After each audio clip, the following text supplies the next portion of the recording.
예,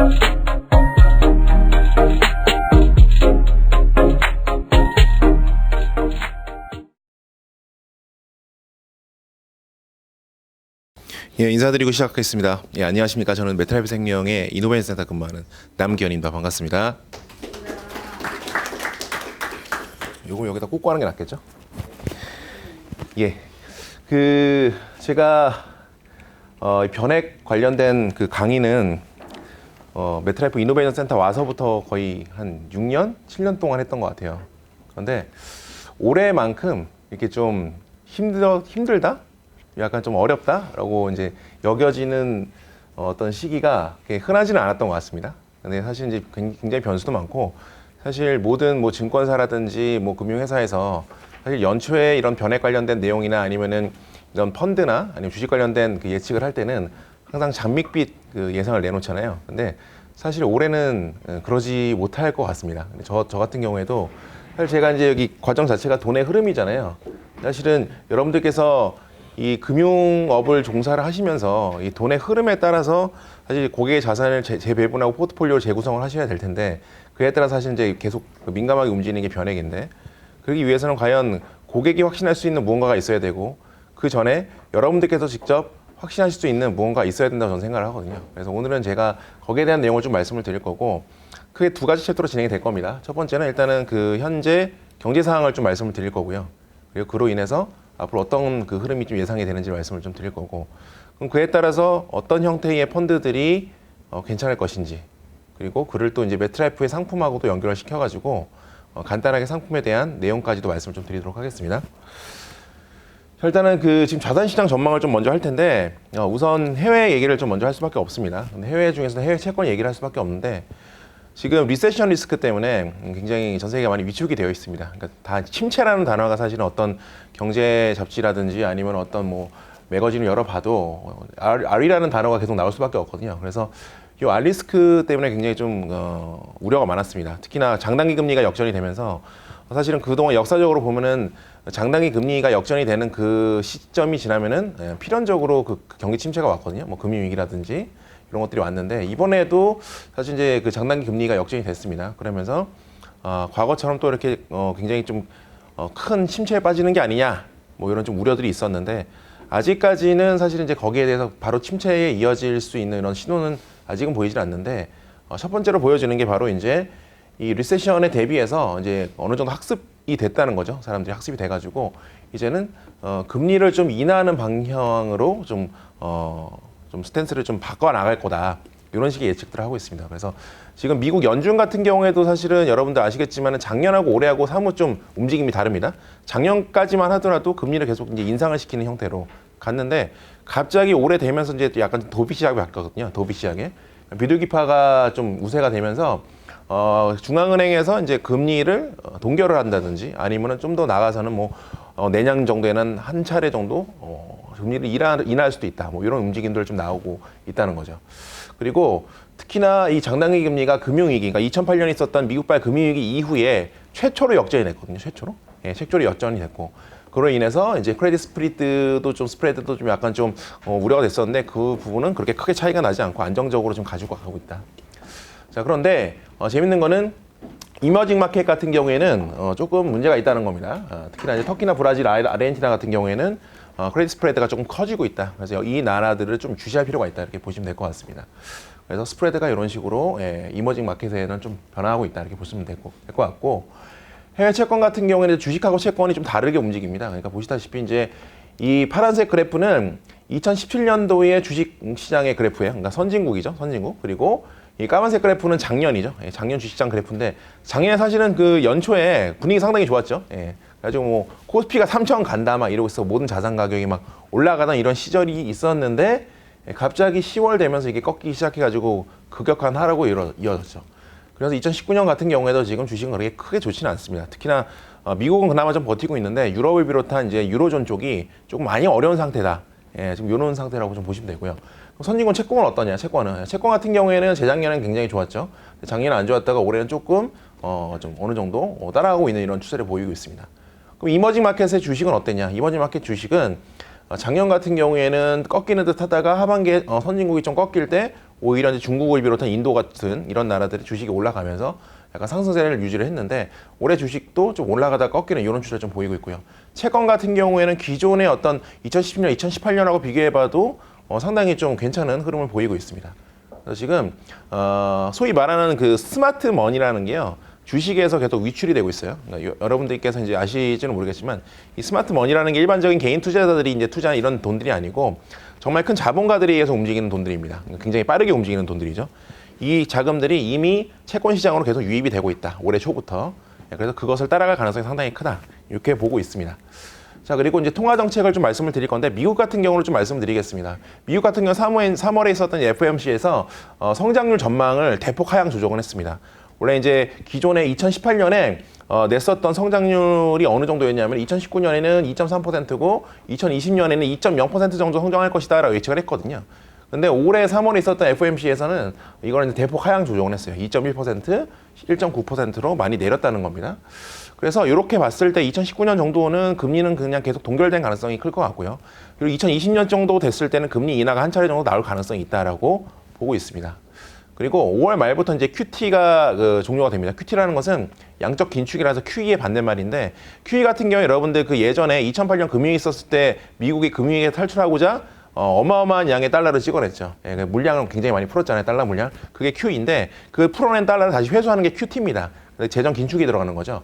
근데 이 양적 긴축을 원래는 좀 더 타이트하게 해야 되는데 반으로 축소를 했습니다. 양적 긴축에 대한 규모를. 이 말은 무엇이냐? 미국 자체가 이 시장에 이제 자신이 없다는 겁니다. 시장이 긴축 상황으로 좀 더 접어들고 있다는 것을 인지를 하고 있다는 거죠. 근데 이 상황에서 더 긴축을 해버리면 어떻게 될까요? 예, 경기가 상당히 안 좋아지겠죠. 그 부분을 좀 예의주시하고 조심하고 있다는 거예요. 그래서 9월 말에 QT가 종료가 될 거고, 그리고 이제 MBS 같은 경우에는 이제 모기지 담보부 증권인데 미국 같은 경우에 사실은 금융위기가 시작됐던 가장 큰 원인 중에 하나가 서브프라임 모기지로 인해 파생된 그 부실채권 때문에 일어난 건데 그걸로 인해서 이제 MBS 같은 경우가 이제 만기가 다가오고 있는 것들이 이제 어느 정도 좀 풀어놨다가 지금 다시 만기가 다가오고 있거든요. 이런 것들을 그때 국가에서 받아주지 않으면 이게 또 이제 시장에 굉장히 엄청난 악영향을 미칠 수밖에 없습니다. 근데 이것을 미국 국채로 재투자하는 형태로 MBS 만기는 이런 식으로 소화를 할 겁니다. 그래서 이 내용들은 뭐냐? 사실상 미국은 금리 인상을 종결한다라는 기조를 그냥 나타낸 겁니다. 그래서 시장 예상 대비 좀 완화적인 스탠스, 그러니까 좀 공격적으로 갈 줄 알았는데 19년도 들면서 좀 완화적인 스탠스로 바뀌었다. 이게 사실은 지금 현재 미국의 페드 의장인 파월 의장의 어떤 성향과도 조금 관련이 있는데 사실은 파월 같은 경우에는 기존의 FRB 의장들하고 조금 달라요. 뭐가 다르냐? 지금 현재 파월 의장은 관료 출신입니다. 관료 출신. 그러니까 행정가 출신이에요, 얘는. 근데 기존에 뭐 옐런이라든지 버냉키 같은 이 전임이라든지 전임 의장들 같은 경우에는 학자 출신입니다.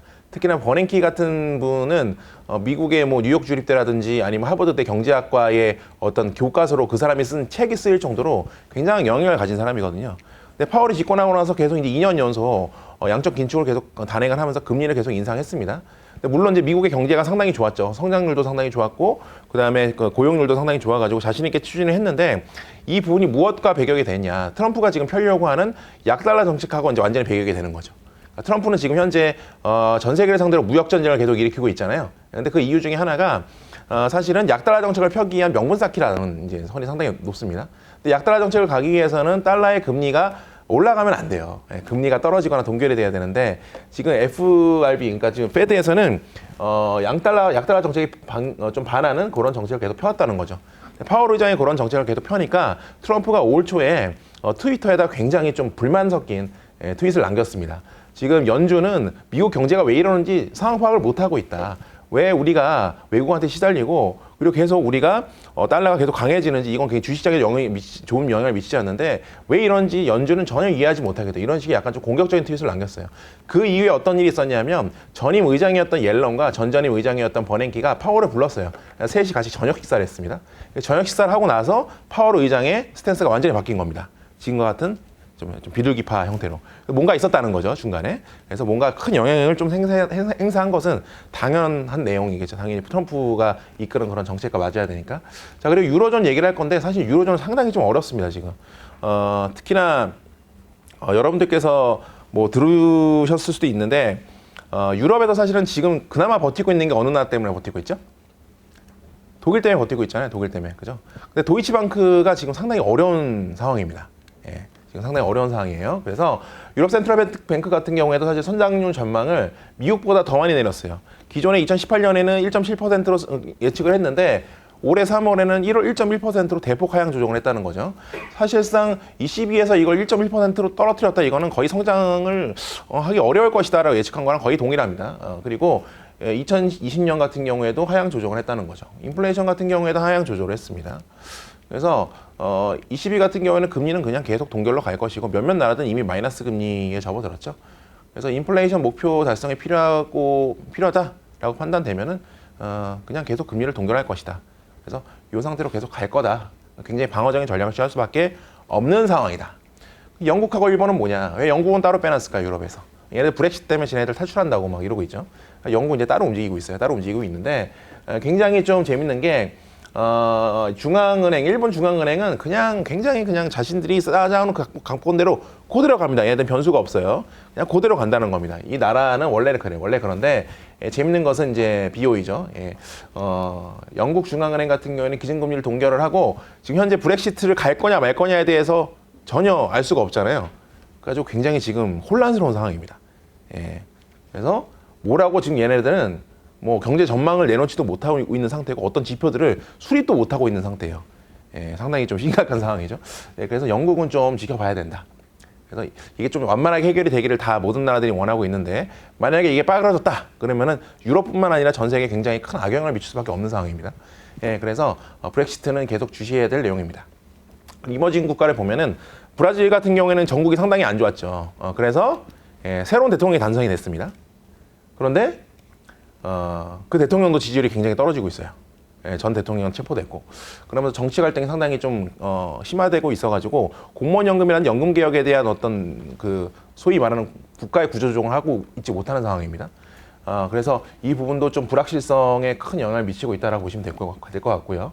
터키 같은 경우에는 외환 보유 계획이 감소하고 있다. 이게 좀 어떻게 보면은 가장 큰 이슈죠. 우리나라 같은 경우에는 2008년 이전에 있었던 금융위기 때 IMF 때죠. 그때 외환 보유고가 없어가지고 나라가 부도가 났잖아요.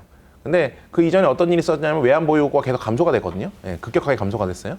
근데 지금 터키 같은 경우에는 뭐 외채 만기를 감안하더라도 좀 급격할 수준의 외환 보유고가 지금 계속 감소가 되고 있다. 그래서 특히나 여기에 또 지방선거까지 끼고 있어가지고 그 리라 가치가 계속 떨어지고 있거든요. 그래서 터키가 자국의 화폐 가치를 방어하기 위해서 아마 좀 유동성을 확보하려고 하는 움직임을 펴고 있는데 이게 좀 차단을 하고 있습니다. 그러니까 외국에서는 계속 유동성을 확보하려고 하는데 터키에서는 차단을 하고 있어요. 정치적 이슈로. 아시겠지만 여러분들 터키 정부가 대통령이 새로 당선이 되면서 미국하고 좀 각을 세우고 있죠. 이러면서 서로 계속 좀 상반된 정책을 펴고 있습니다. 그래서 얘네들도 변동성이 많다. 변동성이 많다는 거는 시장에서 좋아하지 않죠. 그래서 이런 부분도 좀 불안전하다. 그리고 중국 같은 경우는 되게 재밌는 게 얘네가 그 영구채 발행을 상당히 많이 해놓은 상태인데 영구채는 말 그대로 만기가 없는 채권이거든요. 언제 갚아도 상관이 없는 채권이에요. 근데 영구채 발행이 많아지면 많아질수록 사실 재정 상황이 좋은 건 아니에요. 좋은 건 아닙니다. 근데 이것을 국가에서 보존해주기 위해서 뭘 했냐? 수합을 도입을 했어요. 국가에서 보증을 해주는 거죠. 국가에서 영구채를 사는 겁니다. 그런 식으로 돌리는 움직임을 계속 하고 있는데 중국이 워낙 이제 자금이 많으니까 이런 것들이 가능한데 언제까지 갈지는 사실은 모르겠습니다. 이런 형태로 지금 이머징은 통화 정책을 펴고 있습니다. 요약을 해드리자면 일단은 2020년까지는 글로벌 그 중앙은행의 어떤 기조를 딱 지켜보면은 금리가 동결된 가능성이 상당히 크다. 급격한 금리 인상은 사실 어려울 것이다 이렇게 보고 있고요. 그리고 보시다시피 정책 금리하고 그리고 정기 금리의 어떤 경제 금리의 전망 자체가 과거 대비 많이 하락을 했다. 이렇게 보시면 될 것 같습니다. 자 그리고 좀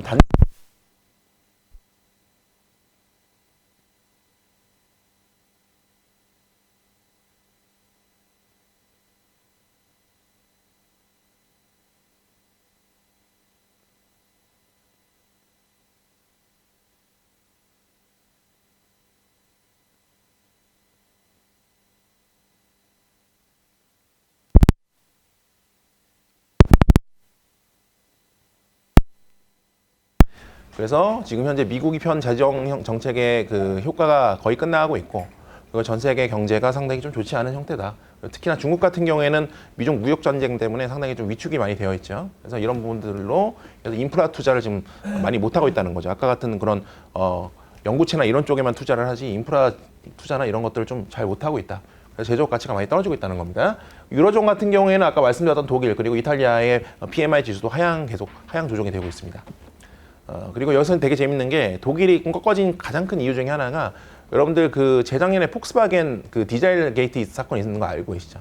예, 그래가지고 그것 때문에 뭐 우리나라를 비롯한 많은 국가에서 디젤 차량을 판매를 못했잖아요. 원래는 뭐 클린 디젤이니 뭐니 해가지고 이제 마케팅을 했다가 사실 디젤이 클린할 리가 없잖아요. 예, 그래서 얘네들이 조작을 했다는 게 밝혀지면서 엄청난 타격을 받았습니다. 그게 독일 경제에 직격탄을 받았어요. 근데 문제는 폭스바겐 아우디 그룹뿐만 아니라 BMW도 배기가스 조작을 했고 벤츠도 배기가스 조작을 했다는 그런 내용들이 나오고 있으면서 이 부분 때문에 사실 자동차 배출가스 규제에 관련해서 자동차 자체의 생산이 좀 둔화가 됐어요.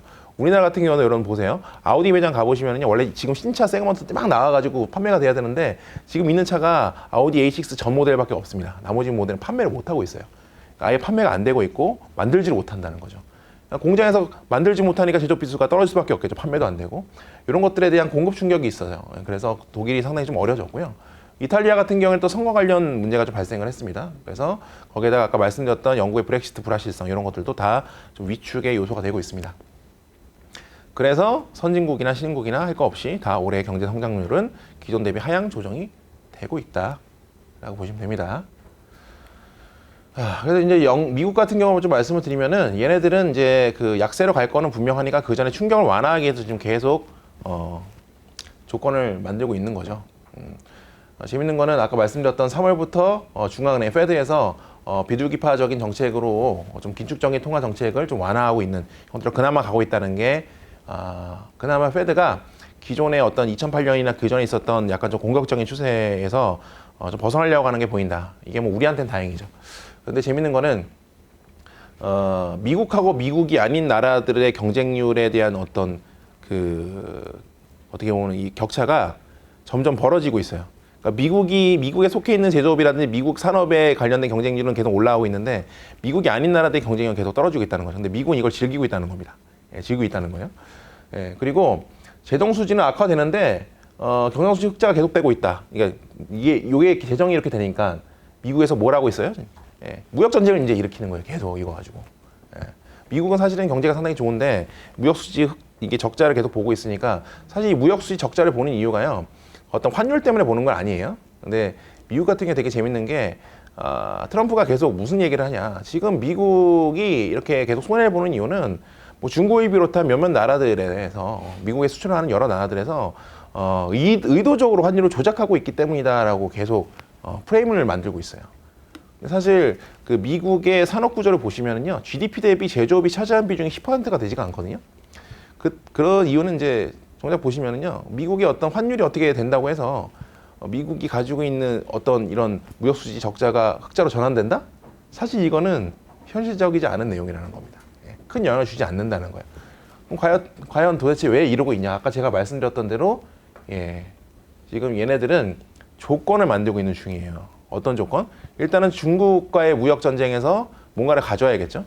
최악의 경우에는 85년에 있었던 플라자비아 같은 이런 일이 또 벌어질 수도 있겠지만 중국도 사실은 그대로 당하지는 않을 것 같긴 하지만 어쨌든 그를 위해서 미국의 어떤 유리한 패를 갖추기 위해서 계속 수를 두고 있다. 이렇게 좀 보시면 될 것 같습니다.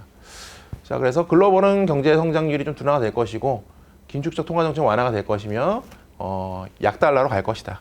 이게 사실 이제 예측이 되는 겁니다. 그럼 그 기존의 어떤 상황들을 봤을 때 달러의 가치가 약해지면 어떤 일들이 벌어졌냐? 달러의 가치가 약해지면요 세계 경제는 위축이 됐습니다. 항상 달러의 가치가 약해지면 세계 경제 항상 위축이 됐고 그리고 안전자산 선호 형상이 좀 두드러졌죠. 그러면서 국채라든지 아니면은 뭐 금이라든지 원자재 가격이 상승하는 뭐 이런 형태를 좀 보여왔습니다. 그래서 이제 그 달러 단기 채권 같은 경우에는 특히나 이머징 달러 국공채 같은 경우에는 상당히 좀 올해는 괜찮을 것이다라고 보고 있어요. 그래서 변동성 리스크를 고려한다 하더라도 캐리 관점에서 이 달러 단기 채권은 상당히 좋다.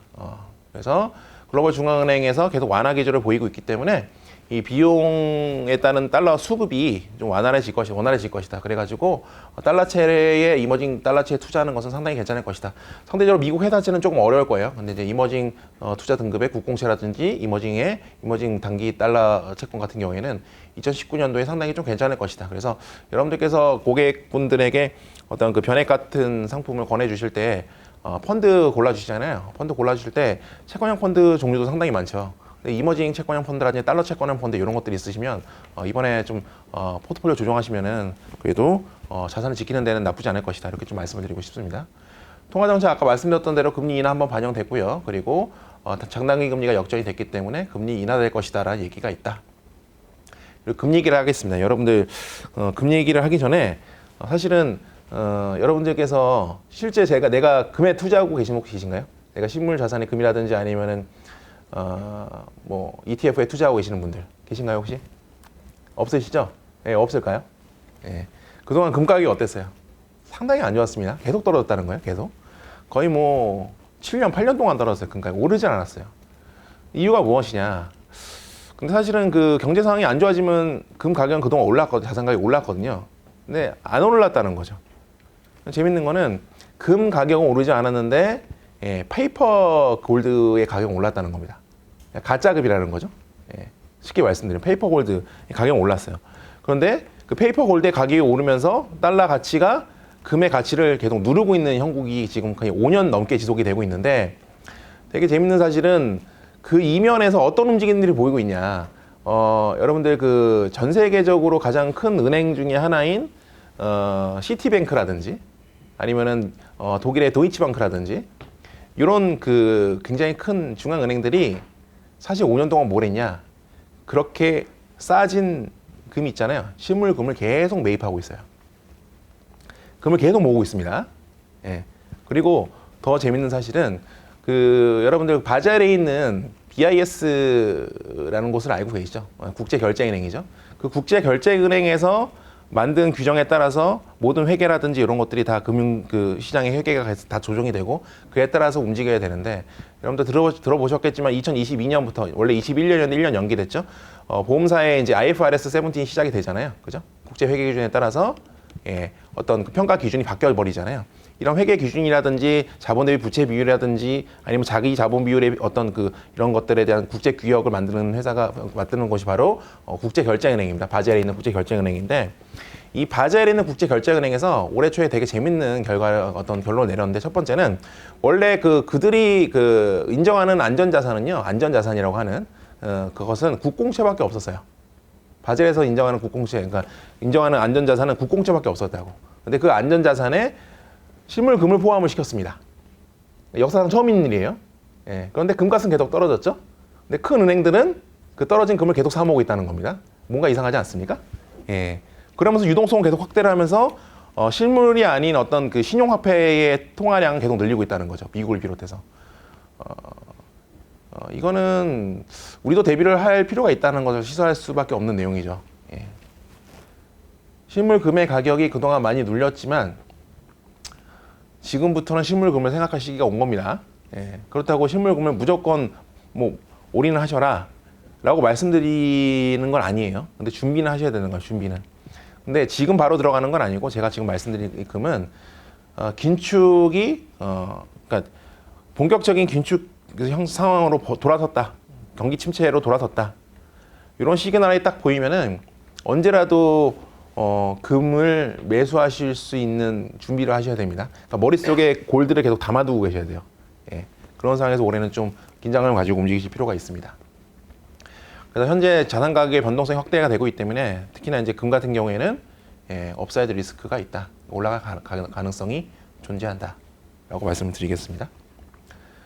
자, 페드의 중앙은행의 금리 정책, 제가 아까 말씀드렸지만 얘네들이 금리 정책을 펴는 이유는 자국의 이익을 위한 게 상당히 제일 큽니다. 근데 그렇다고 자국만 생각할 수는 없을 겁니다. 전 세계의 어떤 경제에 큰 영향을 미치기 때문에. 근데 여기 이분이 이제 아까 제가 얘기했던 파월 의장인데 올해 안으로는 아까 제가 말씀드렸죠. 트럼프가 트위터에다가 불만 섞인 트윗을 게재하고 세 명이 만나가지고 저녁 식사 먹고 짝짝꿍 한 다음에 나와서 얘가 올해 2019년에는 금리 인상을 좀 고려할 때 조금 더 인내심을 가지고 지켜보겠다라고 얘기를 했다는 거죠.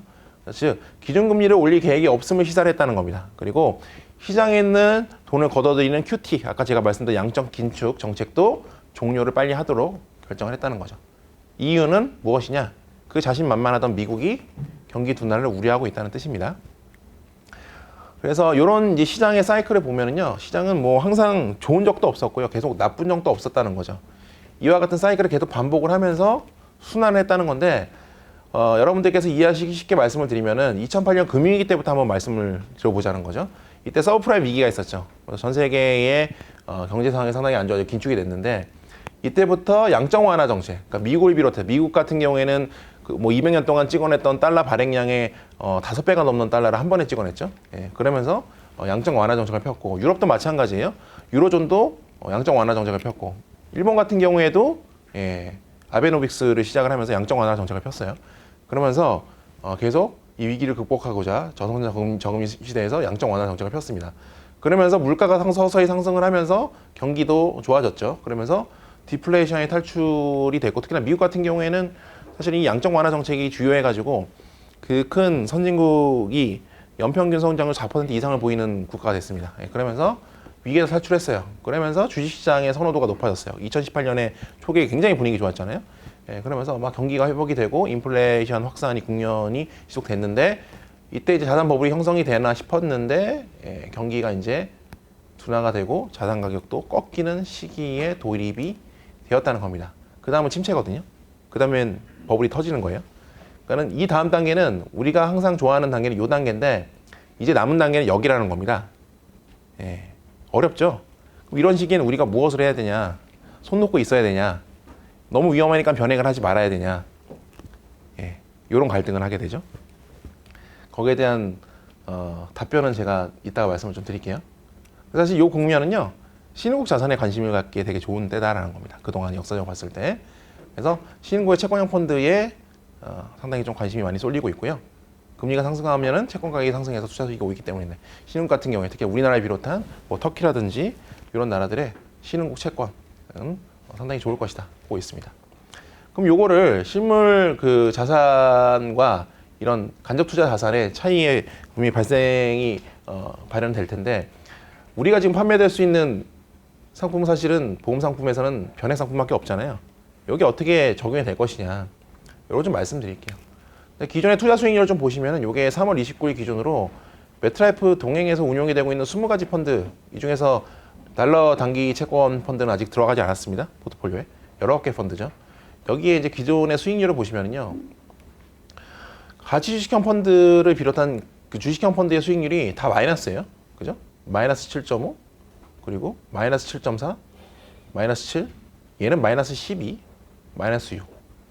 인덱스 주식형도 마이너스 10%죠. 수익률이 굉장히 좋지 않습니다. 근데 그 와중에도 글로벌 주식형과 미국 주식형은 수익률이 상당히 괜찮죠. 글로벌 채권형 같은 경우에도 수익률이 상당히 좋은 상태입니다. 근데 과거에는 어땠냐? 과거의 가치 주식형의 수익률은 어땠냐는 거죠. 과거 3년, 5년, 7년, 10년으로 가면은요, 가치 주식형의 수익률이 뭐 120% 이렇게 나오고 있습니다. 배당 주식형 같은 경우에는 10년 수익률이 187%가 나오고 있어요. 이 수익률은 도대체 어디서 나온 것이냐? 특히나 7년하고 10년의 갭 차이가 상당히 크죠. 7년 수익률이 42%였는데 10년 수익률이 122%가 나왔다는 거죠. 배당 주식형도 볼까요? 10년 수익률이 187 나올 때 7년 수익률은 75%가 나왔고, 그럼 잘 나갔던 미국은 어땠냐? 미국 같은 경우에도 7년 수익률이 112% 나올 때 10년 수익률이 219% 나왔다는 겁니다. 이 3년 사이에 도대체 무슨 일이 있었길래 이렇게 큰 수익 차이가 발생했냐? 바로 지금부터 10년 전, 2019년 빼기 10하면 얼마예요? 2009년이죠. 이때 무슨 일이 있었습니까? 미국발 금융위기. 그때 완전 바닥이었죠. 그 시기를 탔냐 안 탔느냐의 차이예요. 반대로 생각을 하면은 이 시기에 투자를 했으면 3년 사이에 이만큼을 더 먹을 수 있다는 거죠. 근데 사실은 이 시기에 과감하게 위험 자산에 투자할 수 있는 사람이 많을까요? 많지가 않다는 겁니다. 근데 역사를 보면요, 항상 이 시기에 투자했던 사람들이 나중에 결국에는 뭐 했어요? 이겼다는 거죠. 투자하고 버틴 사람들이 이겼다는 거예요. 그래서 사실 이 단기적으로 주식을 사고 팔거나 아니면 단기적으로 터지고 원달러 환율 반토막 나면서 주식장 반토막 나고 원달러 환율은 2배로 올랐죠. 2,000원 되면서. 가지고 있는 달러 다 팔아가지고 다시 그걸 가지고 뭐 했어요? 주식 사고 부동산 샀잖아요. 그래서 돈 번 거 아닙니까? 예. 그런 상황이 다시 오지 아니라는 보장이 없다는 겁니다. 왜? 경기는 계속 순환하고 반복이 되니까. 지금은 긴축 사이클이다. 그래서 사실 지금 같은 시장에서는 아주 단기적으로 몇 개월 정도 봤을 때는 주식형 펀드도 나쁘진 않아요. 그런데 좀 더 긴 호흡을 갖고 보면은 전략을 다르게 움직일 필요가 있다. 어떤 전략을 다르게 움직여야 되냐? 지금 가입을 막 하시려고 하시는 분들 있죠. 지금 새로 이 자산을 형성하시기 위해서 뭐 변액이든 뭐든 이렇게 가입을 하시려고 하시는 분들은 공격적으로 가져도 문제가 없다는 겁니다. 뭐 주식형으로 계속 가져도 문제가 없다는 거예요. 왜? 수익률은 떨어질 거예요. 예, 수익률은 마이너스가 날 거라는 거죠. 근데 그 마이너스 수익이 뭐예요? 결국에는 싸게 매입을 하는 거 아닙니까? 그죠? 원래 여러분들께서 적립식 투자하실 때 가장 예쁜 그림이 죄송합니다. 그래프가 이렇게 될 때가 가장 예쁜 그 수익률이 나오잖아요. 근데 요때 시작해가지고 요때 끝나면 어때요? 물려버리죠? 예. 근데 지금은 한 요 정도 와 있다. 라고 저는 보고 있습니다. 그럼 떨어졌다가 올라갈 텐데, 그럼 지금 시작하는 게 맞다는 거죠. 지금 막 투자를 시작하시는 분들. 그죠? 그러니까 자산이 안에 형성되어 있지 않고. 근데 지금까지 자산을 형성해가지고 어느 정도 적립액이 쌓여 있으신 분들 있죠. 뭐 5년 이상 투자를 하셔가지고 보험료 납입을 하셨다든지. 이런 분들은 다르게 움직여야죠. 이런 분들은 지금 이 상태에서 넣어놓고 있으면 어떻게 되는 겁니까? 자산이 떨어지는 거죠. 그래서 두 가지로 움직여야 된다. 두 가지를요. 그래서 이미 자산이 형성되어 있으신 분들의 적립액은요.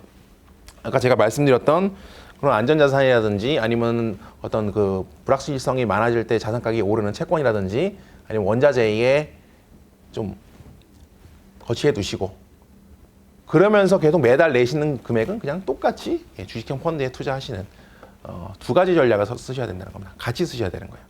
그 주식이 떨어진다고 고객이 항의를 하시면은 과거 사례를 계속 알려드리면서 학습을 계속 시켜드려야 됩니다. 그럼에도 불구하고 고객이 나 못하겠다 해지해버리면 어쩔 수 없겠지만, 그죠?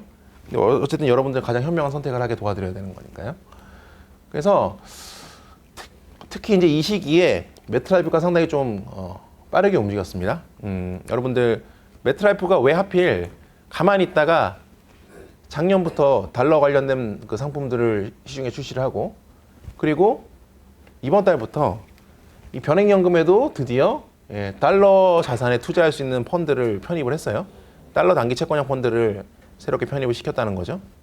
그러면 아시겠지만은 주식하고 원달러 환율은 완전히 반대로 움직이거든요. 코스피가 상승했을 때는요, 원달러 환율은 떨어졌습니다.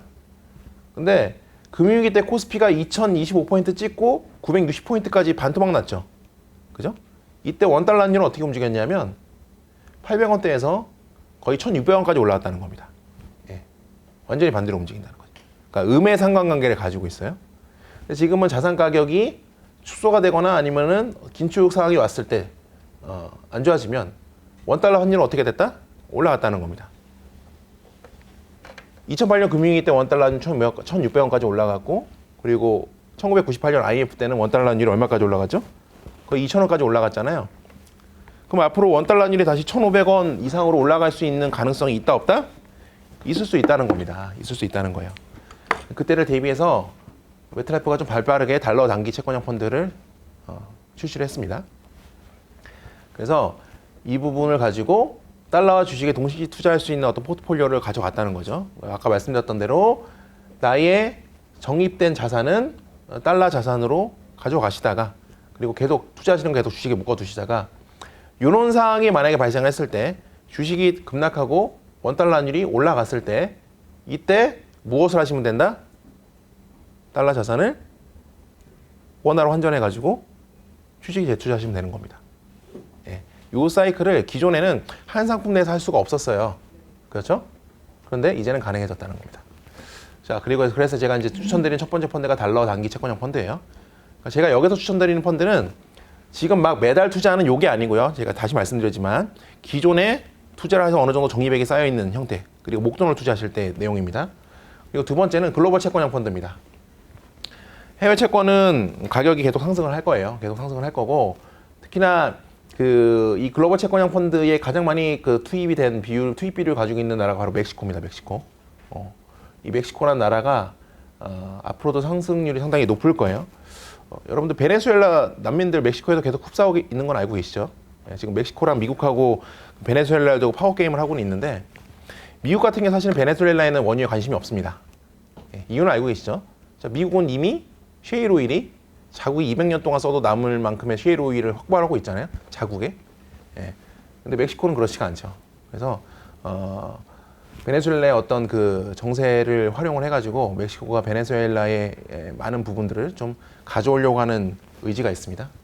그리고 그 다음으로 많이 투자가 되는 채권이 대한민국의 채권입니다. 그리고 브라질, 인도네시아, 인도 순으로 이렇게 채권이 투자가 되고 있어요. 그래서 글로벌 채권형 펀드도 매력적이다. 세 번째는 아까 제가 말씀드렸던 골드 투자형 펀드인데, 이 펀드는 사실상 그동안 성적이 상당히 좋지 않았어요. 어느 정도였냐면요. 보세요. 요게 이제 골드 투자형 펀드거든요. 설정이 언제 됐냐면 2012년에 됐어요.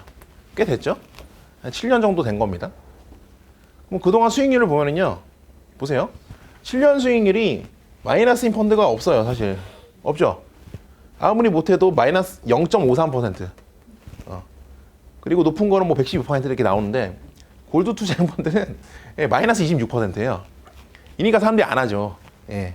그런데 아까 제가 말씀드렸던 그런 것들을 감안해 보셨을 때 편입하실 필요가 있다.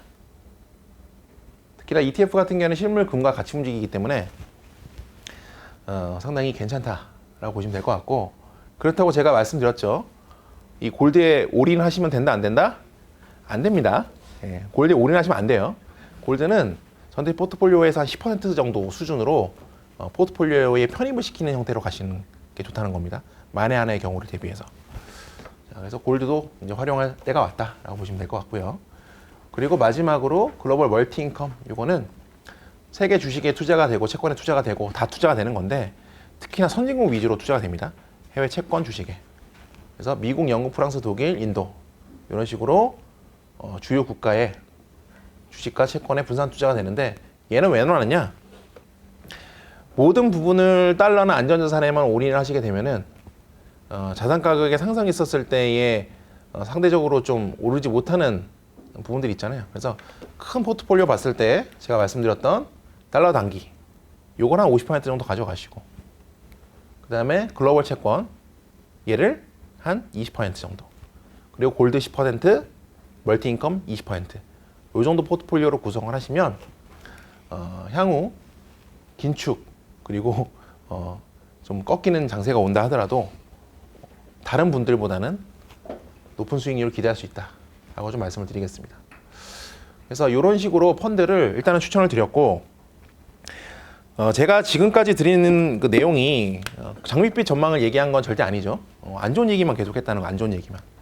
안 좋은 얘기를 제가 할 수밖에 없는 이유가, 사실 증권사에서 이런 식으로 경제 전망을 하고 뭐 시장 전망을 할 땐 항상 장밋빛 전망을 할 수밖에 없어요. 왜냐하면 그래야지 세일즈가 되니까. 그렇죠? 근데 아까 말씀드렸지만 우리는 다르게 움직인다는 겁니다. 우리는 장기적으로 움직이는 거시경제 하시는 분들이잖아요. 그죠? 우리는 미시경제 하시는 분들이 아니잖아요. 단타 치려면 여기 왜 있습니까? 그렇지 않습니까? 네, 그래서 장기적인 관점에서 봤을 때의 내용을 말씀드릴 수밖에 없는 것이고, 그렇다면 이런 펀드들을 구성을 하실 때 지금 당장 그러면 투자해야 될 어떤 공격적으로 투자해야 될 펀드들은 어떻게 골라야 되냐, 이런 질문들을 또 많이 하세요. 그래서 그 내용을 말씀을 좀 드릴 거고, 지금부터 제가 드릴 말씀은요, 굳이 뭐 메트라이프 상품만 해당이 되는 게 아니고 거의 모든 금융상품에 해당되는 내용입니다. 그래서 거기에 대한 말씀 좀 드릴게요. 요거는 제가 자료를 좀 바꿀게요. 이 자료 말고 다른 자료로 제가 진행하겠습니다.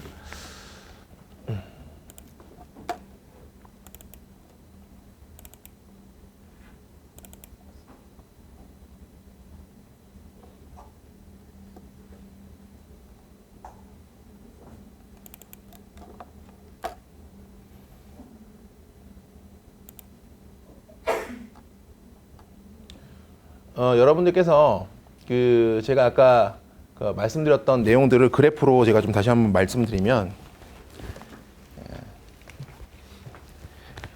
IMF 이후에 그 2003년 이때부터 우리나라가 이제 변액이라는 게 시장에 도입이 됐잖아요. 변액이라는 게 도입이 되면서 자금 유입이 상당히 좀 빠르게 이루어졌습니다. 그리고 이게 사실은 그 보험 시장뿐만 아니라 이때 자산 시장, 자본 시장 자체가 완전히 바뀌었죠. 자본 시장 통합도 시작이 되고 이러면서 뭐 미래에셋을 비롯한 여러 증권회사들에서 출시하는 주식형 펀드라든지 이런 것들의 성적이 상당히 좋았어요. 그래가지고 자금 유입이 증시로 굉장히 빠르게 유입이 됐습니다. 그러면서 2007년 11월에는 주식시장이 거의 정점에 다다랐죠. 그래서 2028포인트까지 찍었다는 겁니다. 그러다가 금융위기가 터졌어요. 그래서 이게 어떻게 됐냐면은 938포인트까지 떨어졌다는 겁니다. 중요한 거는 이렇게 떨어졌다가 다시 정고점을 회복을 했어요. 2010년에. 그리고 이게 계속 박스권에서 놀다가 작년, 재작년에 조금 올라가는 듯 싶다가 다시 주춤하고 있는 이런 추세라는 겁니다. 근데 이렇게 급락을 했을 때, 특히나 이 폭락을 했을 때 있죠. 폭락을 했을 때 이게 얼마나 떨어졌냐면요. 단순하게 그냥 코스피만 봤을 때는 고점 대비 마이너스 53%나 빠졌다는 겁니다. 마이너스 53%. 반이 넘게 빠진 거죠. 그래서 이 이전에 주구장창 변액을 신나게 판매하셨던 분들이 이때 다 어떻게 됐어요? 많이들 집에 가셨다. 그죠?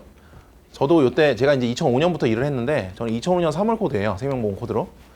변액 엄청 많이 팔았어요, 저도. 근데 이때 제 친구랑 저랑 같이 일하던 동료들 집에 상당히 많이 갔습니다.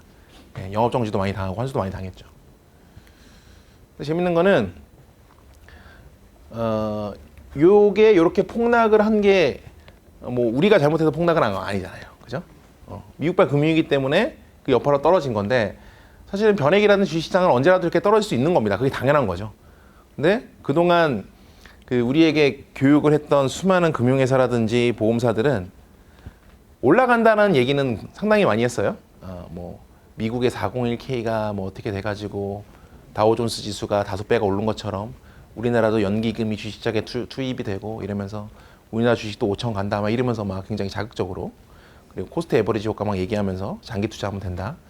장기 투자가 답이라고 얘기를 하면서 정작 그 장기 투자를 부르짖는 자산운용사는 굉장히 단기로 자금을 막 돌렸죠. 회전율 막 1년에 700%씩 돌리고 막 이랬어요.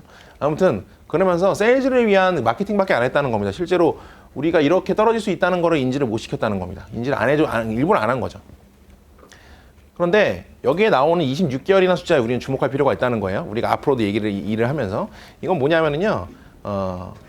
938포인트 찍고 나서 전고점인 2025포인트 다시 회복하는 데 걸린 기간이에요. 미국발 금융위기 이후에 2년 2개월 걸린 거죠. 생각보다 기간이 길었나요? 짧았나요? 짧죠. 근데 그동안의 역사를 보면은요. 항상 이랬어요. 그러니까 폭락 이후에 그러니까 그 대공황 빼고 경제 대공황 빼고 폭락 이후에 다시 회복을 하는데 걸린 시간이 평균적으로 2년을 넘지 않습니다. 근데 이때 사람들은 다 포기를 하죠. 관두죠. 근데 이때 포기를 하지 않고 포기를 못하고 할 수도 없어서 주구장창 그냥 계속 유지하고 계셨던 분들은 어떤 결과를 가져갔냐. 이런 결과를 가져갔다는 거죠. 수익률을 보시면요. 제가 아까 말씀드렸던 대로 이 수익률이라는 것 자체가 요즘에는 생명보험협회 홈페이지 들어가시면은요. 주식형 펀드들이나 채권형 펀드나 어떤 수익률들이 예전에는 1개월, 3개월, 6개월 이렇게 나왔는데 이제는 기준이 바뀌었어요. 이제는 1년부터 나옵니다. 1년부터 15년까지 나와요. 장기적인 부분은 완전히 바뀌었다는 거지. 근데 저점 찍고 다시 회복하는 데 걸린 기간이 26개월이었고 그 26개월 동안 동일한 그 펀드에 투자를 했을 때, 즉 여기에 있는 배당 주식형 펀드, 이 배당 주식형 펀드에 투자를 했을 때의 수익률은 220% 정도가 나왔다는 겁니다. 전 저점에서 만약에 투자를 시작해가지고 버티고 나서 10년 버티면 220%의 수익률을 가져갈 수 있었다는 거죠. 그러니까 그 시기를 정확하게 예측할 수는 없어요. 사람이 신이 아니고 사실은 주식이 언제 저점이고 언제 고점인지는 아무도 알 수가 없어요. 신도 모른다고 하죠. 그런데 그런 부분들을 다 감안을 하지 않고 펀드를 고르기 위한 조건이 있다는 겁니다. 특히나 주식형 펀드 같은 경우에는. 이 조건만 사실 알고 계시면은 여러분들이 시장상에 어떤 시장상에 처해 있다 하더라도 고객 자산의 이탈을 막고 그리고 성공적인 투자를 위해서 가져갈 수 있다. 그건 뭐냐? 첫 번째는 여러분들이 설정액을 감안을 하셔야 돼요. 펀드의 설정액을. 여러분들 그 펀드 수익률 현황표를 보시면은요. 여러분들이 제일 먼저 보시는 게 수익률을 보시죠. 그죠? 수익률이 몇 %가 나는지. 사실 이걸 먼저 보시는데 사실은 가장 먼저 보셔야 되는 건 특히나 주식형 펀드 같은 공격적인 그 펀드를 보실 때는 설정액을 가장 먼저 보셔야 된다는 겁니다. 설정액. 이 설정액은 말 그대로 그 펀드의 덩치라고 보시면 돼요. 어느 정도의 크기의 주머니를 가지고 있는지. 그리고 두 번째로 보셔야 되는 게 그 펀드의 자산 운용사를 보셔야 됩니다. 펀드 자산 운용사. 세 번째는 그 펀드가 언제 만들어졌는지를 봐야 되고, 네 번째 수익률을 보시는 거예요. 요 순서대로 보시면 펀드를 셀렉팅을 하시는 겁니다. 그리고 사실 이 펀드를 여러분들께서 고객들한테 추천해 주실 때 가장 많은 의문, 가장 많은 질문이 들어오는 게 전화가 와요. 여러분들한테 전화가 옵니다. 그래서 지점장님 지금 어느 펀드가 제일 좋아요? 라고 물어보세요. 근데 사실은 다짜고짜 그냥 어느 펀드가 제일 좋냐고 물어보시는 거죠. 사실은 그 펀드를 투자하시려고 하시는 분의 연령대가 어떻고 투자 성향이 어떠며 어느 정도의 목표 기간을 가지고 있고 수익률을 어느 정도 생각하고 계시고 용도가 어떤지 이런 것들 하나도 생각 안 하고 얘기 안 하고 그냥 어떤 펀드가 제일 좋아야만 물어보신다는 거지. 그래서 그 펀드가 뭐 어느 정도 좋을 것 같습니다 추천해드리면은 고객한테 그걸 그대로 추천하시죠. 예. 근데 그게 가장 큰 문제가 되는 게 아까 제가 보여드렸던 대로 주식시장이 좋을 때는 전혀 문제가 없어요. 근데 주식시장이 올라갈 때 그러니까 주식시장이 좋아가지고 수익이 올라가면 그건 고객이 생각했을 때 그건 누구 탓이에요? 누구 덕이에요? 그건 시장 덕입니다. 시장이 좋으니까. 근데 주식시장이 폭락을 해가지고 내 변액이 반토막이 났어요. 그럼 누구 탓이에요? 여러분 탓인 그게 문제가 되는 겁니다. 그러면서 민원을 걸어요. 네. 어떻게 민원을 거냐? 아니 그때 그 팀장님이 추천해준 펀드 했는데 수익률 잘못됐다. 내 돈 돌려내. 이런다는 거지. 근데 아시겠지만 여러분들 요즘은 고객들도 굉장히 똑똑해서 이 변액보험의 펀드 고를 때요. 설계사가 고르면 안 되는 거 알고 있거든요. 예. 누가 고르는 거예요 원래는? 고객이 고르는 거예요. 근데 현실적으로 고객이 펀드 고르는 게 가능하냐고. 불가능하지 않습니까? 뭐 고객이 변액이 뭔지 펀드가 뭔지를 뭐 아시는 분도 계시겠지만 모르시는 분도 훨씬 많고 펀드를 어떻게 골라야 되는지를 어떻게 압니까? 특히나 대한민국에 존재하는 펀드의 종류가 몇 개인데 변액 보험에만 운용이 되는 펀드의 종류만 하더라도요 1200개가 넘어요 여러분. 1200개가 넘는 펀드 중에서 펀드를 고른다? 이건 상당히 어렵죠. 그래서 제가 지금 드리는 얘기는 고객이 펀드를 고르게 하는 법입니다. 고객이 주식형 펀드를 고르게 하는 법이에요. 여러분들이 펀드를 골라주면요 재정상황이 안 좋아지거나 고객의 재정상황이 시장상황이 안 좋아지면요 첫 번째 타겟은 여러분이 됩니다. 예, 그러니까 여러분들 방어해야 되잖아요. 고객이 펀드를 고르게 하는 법이에요. 첫 번째 왜 설정액을 생각을 해야 되냐? 설정액은 펀드 공시실에 들어가셔가지고 엑셀을 다운로드 받으시면 이런 이제 장표가 나와요. 예, 이건 언제라도 받을 수가 있어요. 이건 메트라이프 것만 편집을 한 건데 설정액은 여기에 있습니다. 순자산액으로 써 있는 이게 펀드의 덩치예요. 보시면 다양하죠. 뭐 작은 거는 12억짜리도 있고요. 많은 거는 뭐 1조 4천억짜리 펀드도 있어요.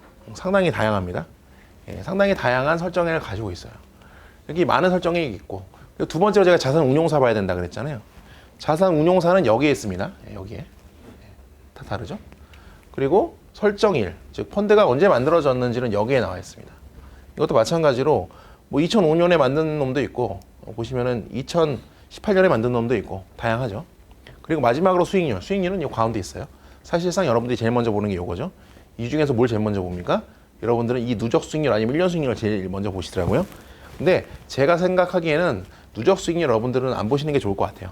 그러니까 1년 수익률은 이제 추세나 이런 것들 확인하실 때 필요한데 누적 수익률은 큰 의미가 없습니다. 이유는 누적 수익률은 말 그대로 펀드가 설정되고 나서부터 지금까지 어느 정도의 수익률을 보였냐를 누적해서 보여주는 거거든요.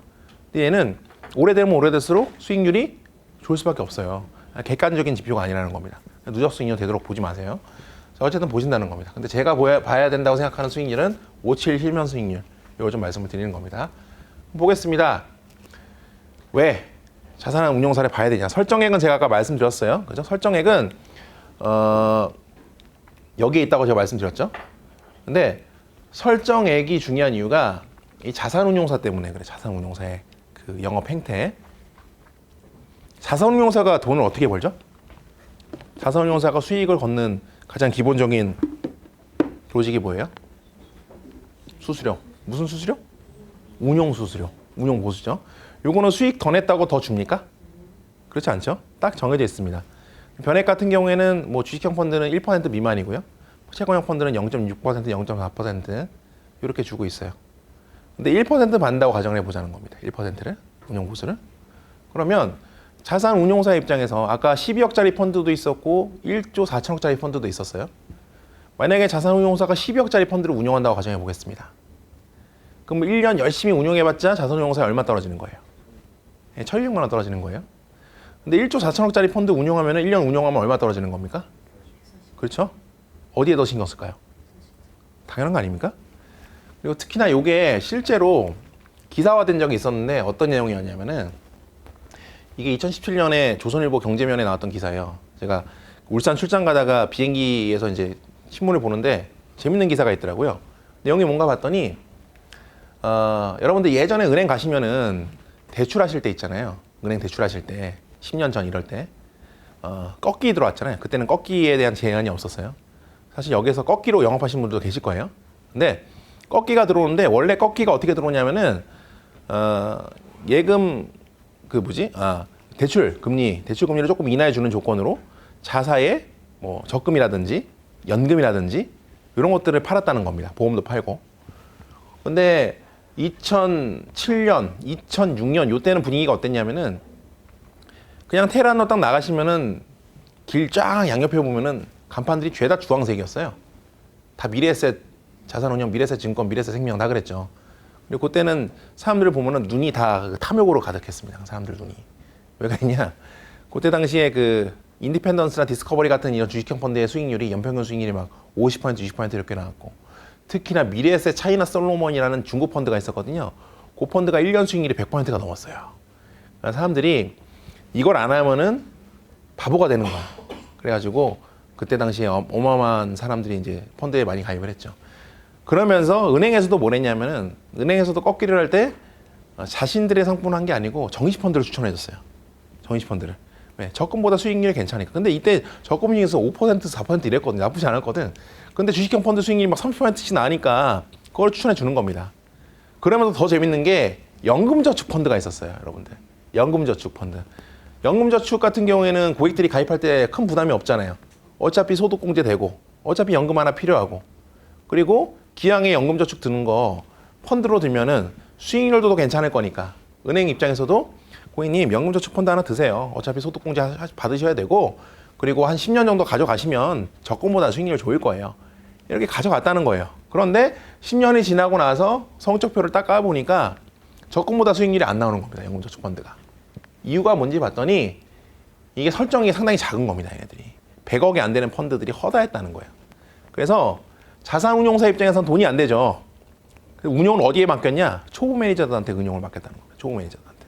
인터뷰 내용을 보면은 뭐 자산운용사 그 대표랑 인터뷰한 내용이 능력 있는 펀드 매니저가 연금 펀드 운영을 맡을 가능성은 낮다. 그러면서 이게 재밌어요. 다른 펀드를 운영하는 매니저가 형식상 이름만 올려놓고 실제 운용은 경험이 없는 초보 매니저에게 할당해서 운용을 했다라는 겁니다. 그러니까 이제 막 대학 졸업하고 아무것도 모르는 애도 일은 시켜야 되잖아요. 자산 운용을 굴려야 되니까 얘네들한테 막 1,000억짜리 뭐 1조짜리 펀드를 굴릴 수는 없어요. 그러니까 뭐 몇십억, 몇백억 안 되는 이런 펀드들 야 한번 해봐 던져놨다는 겁니다. 실제 이게 실태예요, 실태. 근데 이걸 가지고 우리가 뭘 할 수가 없죠. 법적으로 문제가 되는 거 아니잖아요. 그죠? 그래서 중요한 게 뭐다? 이게 중요하다. 왜? 자산운용사 입장에서도 돈이 돼야지 얘네들이 신경 써서 운용하잖아요. 그래서 적어도 펀드를 여러분들께서 고르실 때, 특히나 주식형 펀드를 고르실 때는요, 펀드의 설정액이 적어도 1,000억 원 이상 되는 펀드를 고르세요. 1,000억 원 이상 되는 펀드. 무엇 때문에? 자산운용사의 운용 인력의 역량 때문에. 이게 첫 번째예요. 두 번째는 제가 자산운용사를 말씀을 드렸는데, 자산운용사는 이게 뭐 100% 맞는 내용은 아니지만 여러분께서 참고하면 좋습니다. 보통 뭐 S생명이나 뭐 우리나라의 소위 말하는 빅3들 있잖아요. 빅3들이 만든 변액보험들의 그 펀드들의 자산운용사가 자회사 자산운용사인 경우가 상당히 많죠. 그렇죠? 뭐 S는 S 자산운용, 뭐 M은 뭐 M 자산운용 이런 식으로 다 자신의 계열사가 되어 있는데 요즘은 그나마 법규나 이런 것들이 좀 강화가 돼가지고 조금 괜찮아지긴 했는데 예전에는 이것 때문에 난리였어요. 뭐 때문에 난리였냐면은 아까 제가 말씀드렸던 대로 자산운용사가 돈을 벌기 위해서는 그 운용 보수라는 게 딱 정해져 있어요. 그런데 증권사가 돈을 번다는 거, 그죠? 그러니까 자산운용사는 트레이딩을 할 때 자신의 계열사의 증권사 트레이딩 시스템을 이용을 하잖아요. 여기 뭐 상호명이 나와도 법적으로 문제는 없겠죠, 선생님? 예, 말씀 그냥 드릴게요. 자, 외부로 나가는 거 아니니까. 자, 만약에 삼성생명에서 만든 변액보험이 있습니다. 근데 이 변액보험의 펀드를 삼성자산운용에서 운용을 해요. 근데 이 변액보험의 펀드가 설정액이 한 100억밖에 안 돼. 그러면은 자산운용사에서 열심히 굴려봤자 1억 벌잖아요. 그러면 얘네들은 계열사의 수익을 극대화시키기 위해서 무엇을 할 것이냐? 삼성자산운용은 삼성증권의 트레이딩 시스템을 사용을 합니다. 그렇죠? 그럼 삼성증권은 뭘로 돈을 버냐? 뭘로 돈 벌어요? 매매 수수료로 돈 벌잖아요. 사고 팔 때마다 매매 수수료가 생기니까. 그러면 그 매매 수수료를 늘리기 위해서는 무엇을 하면 된다? 거래를 하면 된다. 사고 팔면 된다. 그럼 거래량이 많아지면 많아질수록 고객의 수익과는 관계없이 누구의 수익은 쌓이는 거예요? 증권사의 수익은 쌓이거든요. 그래서 의도적으로 회전을 계속 시켜요. 굳이 사고 팔지 않아도 되는데 그냥 사고 파는 겁니다. 실제로 아주 옛날에 녹화라고 해서 제가 좀 말씀드리기가, 자, 요거를 좀 심하게 하다가 걸리는 회사가 있습니다. 예, 여러분들 너무나 잘 아시는 아까 제가 말씀드렸던 미래셋 그룹에서 변액보험의 그 자산 운용을 할 때 회전율을 거의 1000% 넘게 돌렸어요. 1000%랑 1년에 만약에 얘네가 운용하는 자산이 100억이다. 그러면은 그거의 10배에 해당되는 1000억 정도를 돌린 겁니다. 사고 팔고. 근데 되게 기가 막혔던 게 그때 당시에 미래에셋의 캐치프레이즈가 뭐였습니까? 길게 보는 거 투자의 기본입니다. 이게 캐치프레이즈였어요. 근데 자신들은 길게 안 봤다는 거죠. 그러면서 수수료를 엄청나게 땡겨왔어요. 그래서 그런 것들을 생각해 보시면은 사실은 이게 그런 것들을 법적으로 막는 제도가 지금은 어느 정도 좀 형성이 돼가지고 어느 정도의 어떤 회전율 이런 것도 제한을 하긴 하지만, 그럼에도 불구하고 계열사의 자산운용사가 운용하는 펀드는 손을 안 대는 게 좀 더 낫다라고 저는 말씀드리고 싶어요. 되도록이면 자회사가 아닌, 계열사가 아닌 회사에서 운용을 하는 펀드를 고르시는 게 좋다라고 말씀을 드리겠습니다. 그렇다고 이게 수익률하고 뭐 그러면 계열사에서 운용하는 게 수익률이 안 좋나요? 그렇진 않아요. 그래도 소위 말하는 이름값은 합니다. 뭐 삼성이나 미래에셋 같은 경우에는 이름값은 해요. 근데 타사는 그렇지 않지만 되도록이면 자산운용사는 다른 자산운용사를 쓰는 게 좋다. 그리고 제가 세 번째로 말씀을 드린 게 그 펀드의 설정액을 제가 1000억 원 이상을 고르시라고 하셨잖아요. 그 이유 중에 또 하나가 필터링을 위해서예요. 지금 요게 아마 작년 말 기준의 그 자료일 겁니다. 작년 말 기준으로 변액보험의 펀드가 1380개가 넘었거든요. 근데 이 중에서 1000억 원 이상의 필터링을 걸면은 208개가 살아남아요. 그러니까 확 줄어들죠. 그래서 이렇게 필터링을 한번 하시고 나서 그 다음에 재밌는 게 이 펀드의 설정액들 1000억 원 이상인 208개 중에서 수익률 순위를 매겨봤다는 거예요. 수익률 순위를. 그럼 얘네들끼리는 어떻게 움직이고 있냐를 볼 필요가 있다는 거죠. 그래서 1년 수익률을 봤더니 1위부터 5위까지의 그 펀드와 수익률이 이렇게 나옵니다. 이거는 제가 가공을 한 것도 아니고 그냥 엑셀 파일에다가 필터 넣어서 돌린 거예요. 그러니까 1000억 원 이상 고르고 그 다음에 내림차순으로 정렬하면 수익률별로 쭉 나오잖아요. 그렇게 해서 여러분들도 언제라도 지금이라도 만들 수 있는 자료입니다. 메트라이프의 펀드들이 뭐 제가 이렇게 의도하지는 않았지만 항상 상위에 포진이 돼 있더라고요. 그런데 제가 아까 두 번째, 세 번째 봐야 되는 게 뭐라 그랬습니까? 세 번째 봐야 되는 게 설정일이라 그랬잖아요. 이제 설정일 얘기를 할 거예요. 왜 설정일이 중요한지. 이유는 여러분들이 지금 취급하고 계시는 보험이라는 금상품의 특징 자체가 장기 상품이잖아요. 이거 시간과의 어떤 싸움에서 이기는 사람들이 가장 많은 것을 가져갈 수 있는 게 보험인데, 특히나 변액보험 같은 경우에는 그게 더 심해요. 시간의 의존도가 더 심하거든요. 근데 재밌는 거는 이 변액보험은 언제라도 원금 손실을 가져갈 수 있다는 위험이 있습니다. 언제라도. 내가 20년 동안 정말 주구장창 운용을 잘했어도 한 방에 반토막 날 수 있는 게 변액보험입니다. 굉장히 위험하잖아요. 그래서 더더군다나 이렇기 때문에 참 아이러니하게도 변액보험의 이 펀드를 고르실 때는요, 보수적으로 고르셔야 돼요. 보수적으로. 이제 막 나온 지 얼마 안 됐는데 수익률이 좋아. 이 펀드 해야겠다. 굳이 그러실 필요 없다는 거지. 적어도 10년 이상 검증된 펀드를 고르시는 게 좋다는 겁니다. 왜 10년이냐? 그 펀드 투자 원칙에 대한 기사가 한번 뜬 적이 있었는데 여기에서는 5년을 얘기했어요. 근데 저는 10년을 얘기를 합니다. 왜 10년을 얘기하냐면 이것 때문입니다. 제가 아까 뭐라 그랬습니까? 우리나라가 10년 전에 수익률하고 7년 수익률이 차이가 많이 난 이유가 중간에 뭐가 있었다? 요 미국발 금융위기 때문에 그랬다 그랬잖아요. 그런데 만약에 10년이 넘은 펀드들이면은 요때 펀드가 어떻게 움직였는지를 우리가 검증할 수 있지 않겠습니까? 그러니까 이때 얘네가 운용을 잘했냐 못했냐가 중요한 게 아니고 뭐 상승장일 때는 다 운용 잘하죠. 물론 메트라이프의 성장 주식형 펀드처럼 상승장에서도 죽쓰는 펀드들도 있긴 하지만 아무튼 자 그런데 하락장일 때 얘네들이 어떻게 움직였는지를 보는 게 진짜 이 펀드의 체력을 알 수가 있는 거예요. 예, 운용에 사실상 이 하락장일 때의 이 펀드의 그 운용이 어떻게 되어 있는지를 어떻게 검증할 수가 있냐면은 각 보험사나 증권사 홈페이지 들어가셔가지고요 그 펀드 있잖아요. 펀드 공시에 들어가시면은 이 변액보험 펀드 자산운용 보고서가 있어요. 근데 그 자산운용 보고서가 연도별로 다 있습니다. 분기별로 다 있어요.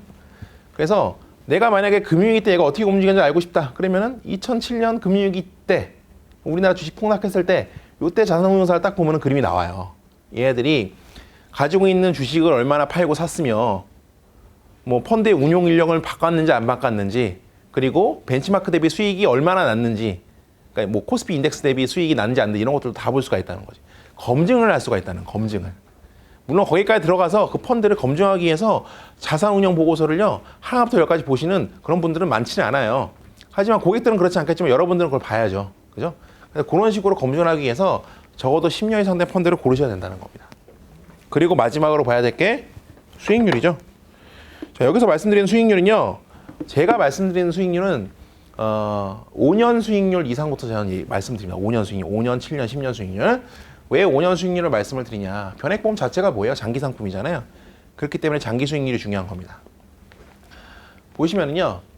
5년 수익률과 7년 수익률과 10년 수익률이 여러분들이 생각했던 것보다 훨씬 수익률이 높죠? 그렇지 않습니까? 훨씬 높습니다. 근데 이 훨씬 높은 수익률들을 나는 이만큼을 가져갔다라고 하는 고객들 여러분들이 본 적이 있어요? 없어요? 본 적이 없죠. 이유가 뭘까요? 첫 번째 이유. 구조적인 문제 때문이에요. 무슨 문제냐?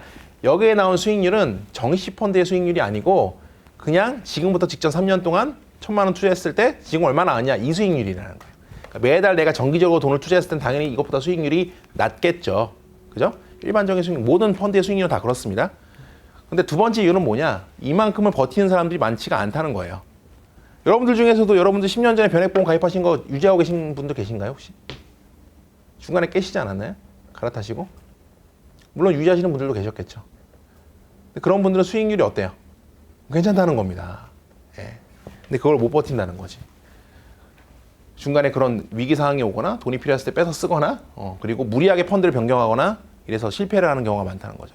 그래서 변액보험의 가장 큰 장점 중에 단점이 뭐냐면 펀드 변경이 자유롭다는 게 장점 중이나 단점이에요.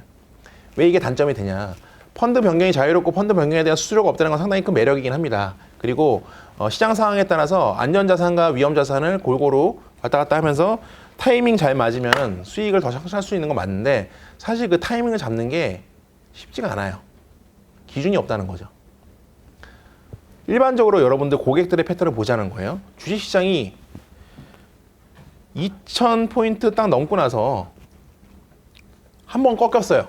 한 번 꺾여가지고 뭐 1900까지 떨어졌습니다. 그때 추가 가입하시는 분들은 많죠. 그렇죠? 그런데 그게 900포인트까지 떨어졌을 때 추가 가입하시는 분도 계시던가요? 그게 아니라는 거예요. 예, 그러니까는 변액을 하실 때 단타 치시듯이 하신다는 게 문제가 추격 매수를 하신다는 거지. 변액을 하실 때. 그런 식으로 펀드 변경을 하면 이게 독이 됩니다. 차라리 제가 말씀드렸던 대로 주식은 그냥 계속 매달 투자하는 자산은 계속 넣으시고 어느 정도 자신이 추구하고자 하는 목표 그 수익률의 달성이 되면은요 안전자산을 돌려놓으시는 게 제일 현명해요. 그러니까 채권과 주식 두 가지로 움직이시다가 금융위기 상황이 왔을 때 금융위기 상황이라는 게 매번 오진 않잖아요. 저도 보면은 제가 생각하는 금융위기는 제가 판단한 지표는 어느 정도냐면은 환율 기준으로 원달러 환율 기준으로 1,500원이 기준입니다. 저는 원달러 환율 1,500원이 넘어가는 이거는 정말 돌이킬 수 없는 금융위기가 온 거야. 굉장히 길게 큰 금융위기가. 실질적으로 제가 40년 살면서 그걸 딱 두 번 봤어요. 첫 번째는 IMF, 두 번째는 미국발 금융위기였거든요. 그럼 앞으로 또 원달러는 1,500원이 넘어가는 순간이 있을 수가 있겠죠. 그때 뭘 하셔야 된다? 그때 주식형 펀드에 올인하시면 된다는 겁니다. 예. 짧게 뭐 2,000 갔다가 1,900원 빠지 이럴 때 그 추격 매수 하시다가 물리지 마시고 예. 계속 꾸준히 가져가시면서 목표 수익을 달성하는 대로 채권형 펀드로 넘기고 그런 식으로 운용을 하시면은 변액보험을 운용을 할 때 큰 문제는 없어요. 그런 식으로 버티는 게 중요하다. 그래서 장기 수익률이 중요하다 말씀드렸어요. 그러면 이 네 가지 조건을 다 충족시키는 펀드가 있다면 그걸 고르는 게 합리적이겠죠. 고객한테 이걸 똑같이 얘기를 해주는 겁니다. 고객님, 변액보험 가입하실 때 수익률 좀 많이 날 거를 기대를 하시고 가입하시는 분들도 계시는데 변액보험의 수익률이 뭐 20% 30% 난다는 건 사실은 굉장히 어려운 일이고 그런데 지금 현재 어떤 금융시장의 흐름을 봤을 때 금리가 뭐 3% 5% 이렇게 갈 확률이 없잖아요. 그리고 고객님이 원하고자 하는 어떤 목표 자산을 모으시기 위해서는 사실상 현재 금리로는 고객님이 생각하시는 것보다 훨씬 많은 금액을 굉장히 장기적으로 투자해야지만 가능한 금액이죠. 그 기간과 금액을 단축시키기 위해서 변액을 활용을 하시는 건데 그러면 변액보험의 펀드가 상당히 중요합니다. 그럼 펀드를 고르실 때 무엇을 봐야 될까요? 제가 고객님께 펀드 고르는 법을 알려드릴게요 하면서 제가 아까 말씀드렸던 내용을 똑같이 말씀드리는 겁니다. 처음에는 펀드를 설정액을 보셔야 돼요. 설정액을. 그 다음에 자산운용사는 요로 이때문에 보셔야 되고 그 다음에 펀드의 설정일을 보셔야 되고 10년 이상 된 거. 그 다음에 장기 수익률을 보셔서 이 네 가지 요건을 동시에 충족을 하면은 그 펀드는 괜찮은 펀드다라고 생각을 합니다. 그럼 현재 메트라이프 변액보험 중에서 그 네 가지 요건을 다 충족하는 펀드가 뭐가 있을까? 봤더니 요 정도 나온다는 겁니다. 세 가지 정도. 그래서 미국 주식형 펀드, 자, 설정액 1,000억 원 넘죠? 그리고 자산운용사 자회사 아닙니다. 설정된 지 14년 됐고요. 그리고 5년, 7년, 10년 수익률이 72, 132, 188% 정도로 지금 이것보다 10년 수익률은 더 올라가긴 했지만 괜찮죠. 배당 주식형도 보자는 겁니다. 설정액이 2,700원이니까 1,000억 원 넘고 자산운용사 다르고 설정된 지 12년 됐고 수익률도 36, 66, 20, 236%로 높죠. 유럽 주식형도 마찬가지로 1,000억 원 넘고 운용사 다르고 10년 넘었고 수익률 이렇게 나왔고 그래서 이 중에서 고객님께서 셀렉팅을 하는 거예요. 자, 이렇게 남네요, 펀드가. 그럼 고객이 펀드를 고른다는 게 이제 여기서 나오는 거예요. 그럼 이 세 가지 펀드가 남으면은 그럼 고객이 그러면 미국 주식형과 배당 주식형과 유럽 주식형 중에서 고객이 원하는 펀드가 있을 수도 있고 고객이 이 펀드들이 뭔지 궁금해할 거 아닙니까? 그게 여러분들이 이제 질문에 대한 답을 해야 되는 시기가 온 거지. 그러면 미국 주식형하고 배당 주식형은 무슨 차이가 있어요? 라든지 미국 주식형은 어떤가요? 라든지 이렇게 고객이 역으로 질문을 할 거라는 거지. 그때 여러분들이 설명해 주시면 되는 겁니다. 미국 주식형은 미국의 주식 중에서 우량주에 투자가 되는 주식으로서 하면서 쭉 얘기해 주시는 거예요. 배당 주식형은 우리나라 국내 주식형 펀드 중에서 국내 주식들 중에서 배당주라고 있는데 이 배당주는 뭐냐면은 주식의 시세 차익 말고 배당 수익도 가져갈 수 있는 주식입니다. 이런 설명을 해드리는 거지. 그럼 고객이 그걸 듣고 나서 그러면 이게 국내 펀드고 이거는 해외 펀드잖아요. 고객님께서 만약에 해외 펀드에 관심이 있으시면 미국 주식형 괜찮고요. 국내 펀드에 관심이 있으시면 배당 주식형 펀드가 괜찮습니다. 이런 화법을 풀어나가지. 고객이 그럼 전 둘 다 할래요. 그럼 둘 다 하시면 되는 거고. 그죠? 저는 미국이 좋을 것 같습니다. 또는 배당 또는 유럽이 좋을 것 같아요. 그리고 고객이 선택을 하겠죠. 그러면 거기에 청약서 사인 받으면 되는 겁니다. 그럼 나중에 주식시장 폭락이 일어났을 때 고객들이 이런 내용을 듣고 나서 주식시장 폭락 상황이 왔다는 거지. 그럼 고객이 펀드를 왜 그걸로 선택하게 했냐라든지 여러분들에게 민원을 제기해가지고 저 설계사가 고르는 펀드를 했더니 망했네요 라면서 여러분들을 탓할 수가 없겠죠. 왜냐하면 고객은 이미 학습적으로 10년 버티니까 수익률이 이렇게 나오더라. 심지어 심했던 금융위기를 겪어도 수익이 이 정도는 나오네. 근데 사실은 이 정도 수익을 뭐 확실하진 않지만 그래도 지속적으로 시장 수익률 이상을 추종하는 이런 자산을 가져갈 수 있는 확률이 그렇게 크지가 않잖아요. 고객들이 고를 수 있는 선택의 폭이 사실은 없죠. 그래서 고객에게 고객이 원하는 것을 우리가 원하는 것으로 갈 수 있도록 소위 말하는 이제 몰아가기를 하는 겁니다. 이런 것들을 통해서. 그럼 이렇게 했을 때 여러분들이 실질적으로 갖게 되는 부담은 어떻게 되냐? 부담은 상당히 줄어들죠. 부담은 상당히 줄어들고 특히나 여기서 무기가 더 생기니까 아까 제가 말씀드렸던 달러 단기 채권형 펀드라는 게 생겼잖아요. 그러면서 무엇이 가능해졌냐? 주식과 원달러 환율은 반대로 움직이잖아요. 그러면은 뭐가 뭔지 모르겠다 고객이. 그러면은 그냥 둘 다 가져가시라고 말씀드릴 수가 있어요. 주식이 만약에 뭐 이렇게 움직였다고 칩시다. 그럼 원달러 환율은 이렇게 움직이거든요. 예, 이렇게 움직이기 때문에 내가 굳이 펀드 변경을 뭐 하고 안 하고를 떠나서 펀드를 그냥 이렇게 놔두고 그냥 가만히 놔두기만 하더라도 내 자산의 가치는 어떻게 되는 겁니까? 그냥 지켜지는 겁니다. 이렇게 지켜지는 거예요. 어떤 상황이 오더라도.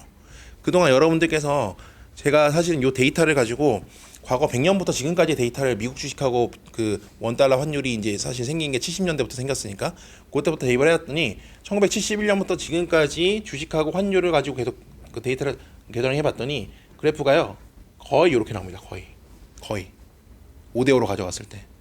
그런데 우리는 여기서 좀 더 나갈 수가 있어요. 어떻게 나갈 수가 있냐? 제가 아까 금융위기 상황이라고 판단되는 시점이 언제라고 했습니까? 환율 얼마 이상일 때? 1,500원. 그때가 됐을 때 우리는 뭘 해야 될까? 자, 여러분들 반대로 생각해 볼게요. 여러분들이 만약에 지금 알고 계시는 이 지식과 모든 상황을 다 알고 계신 상태로 정확하게 10년 전으로 돌아갈 수 있다고 가정해 보겠습니다. 2008년 금융위기 때 우리나라 코스피가 958포인트 찍었을 때 그때로 돌아가신다면 여러분들 뭐 하실 겁니까? 주식 사겠죠. 근데 개별 주식 샀다가 상폐되면 어떻게 해요?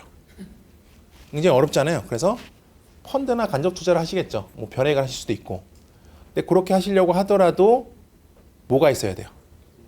투자할 자산이 있어야 됩니다. 근데 모든 자산을 원화에만 편중돼 가지고 원화 자산으로 다 가지고 있으면 원화 자산의 가치가 떨어졌는데 투자할 자산이 없죠. 근데 만약에 내가 그때 달러를 가지고 있다 가정해 보자는 겁니다. 그럼 원달러 환율이 올라갔으니까 달러 자산의 가치는 커졌잖아요. 그죠?